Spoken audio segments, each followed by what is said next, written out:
The date was May 18th of 2008, and it was my college graduation morning. Everything I had always worked for, and real life was right around the corner, and I had a job with Habitat for Humanity, and I was so excited to really finally be starting life. And my parents and I just had this easy hour-and-a-half drive to get home, and we got about halfway home, and we came to a green light. We were going south, one lane each direction, 45 miles an hour, really easy road, and we came to this green light. At the same time, an 18-wheeler came to the green light just opposite us. And at the same time, there was an 18-year-old young man on the intersecting road who came to a red light, but he was just talking on his phone and never even saw the red light. He turned left into the intersection, and the tractor trailer swerved to try and miss him, but swerved in the oncoming lane of traffic and hit our car head-on. Both my parents were killed, dead, pronounced dead on the scene. And I was on the brink of death and remained that way for months. My parents were just such wonderful people. Just always trying to do good for the world, helping in soup kitchens, helping Boy Scouts earn their merit badges, just always busy trying to do something to make the world a little bit better place. My mom was the awesome 8th grade English teacher and so many students' favorite teacher. I'm in touch with many of them. And this happened on Sunday, May 18th, and the next day was Monday, May 19th. And on that day, 313-year-old kids came to school to learn that Mrs. Good had a substitute teacher because she was dead. I know the school had to bring in extra guidance counselors. Those kids all had to go home to get support from their parents and their loved ones. And I just got to speak at the school where my mom taught.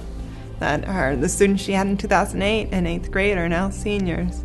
And I never thought I would hug so many crying 18-year-olds, that it's still impacting their lives today, that they just miss, so many of them said, I miss her smiling face so much, that she was always smiling, and it's still impacting their lives. My injuries were immense. I had 2 broken feet, a broken wrist, broken collarbone, broken tibia, broken fibula, shattered pelvis, lacerated liver, partially collapsed lungs, damaged carotid arteries, and a traumatic brain injury.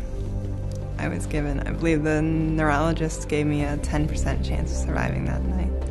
And I just kept hanging on. There was no real explanation for what brought me through, but I just kept beating all the odds. When I got out of the hospital, I was 22 years old, walked with a cane, could barely walk. I had a buzz cut.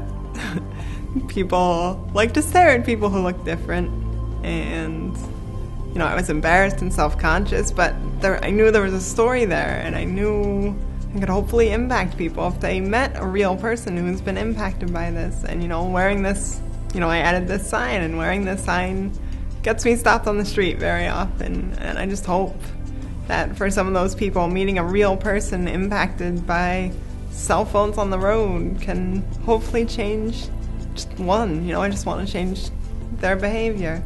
6 months after I'd gotten out of the hospital, and I had been reading about the crash and learning what had happened because I just needed to know everything. I thought I had been driving. I thought I did this to myself and to my parents, but as I learned, my dad had been driving, hadn't done anything wrong.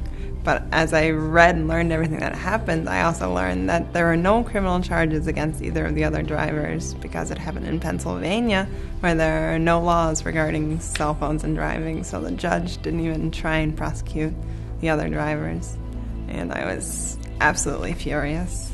I just wanted Pennsylvania to be on track, be ahead of the curve even, in getting a law against this, so that it's illegal to kill someone if you're doing something we know is dangerous. So I just told my story at a press conference in the state capital of Harrisburg, just trying to get a law passed. And things just kept getting bigger and bigger, from being with the Secretary General at the United Nations to being on Oprah, getting to do all of these awesome experiences and just going wherever I can to try and stop this horrible pain that it's 100% preventable from entering anyone else's life. Being an advocate on this issue is the only way I know how to cope with my parents' deaths, just trying to give some kind of meaning to their deaths because they're not dead, so that that kid could have a conversation. And I just need to give them meaning, and that's why I'm doing the work I'm doing, to try and stop this pain from entering anyone else's life. It's 100% preventable, and it just does not need to be happening. Strict laws that are enforced need to be in place in every single state.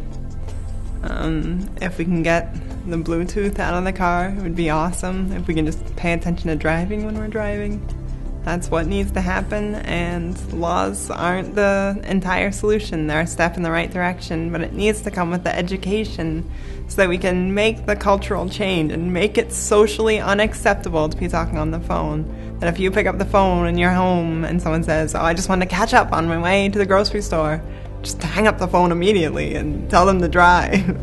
That is just not okay, something that's not okay to do. And, we're kind of starting to get there with drunk driving. It's not cool to go out and get wasted and get behind the wheel of a car, and your friends don't let you do it, and cell phones need to be the exact same thing. That is just not okay to do.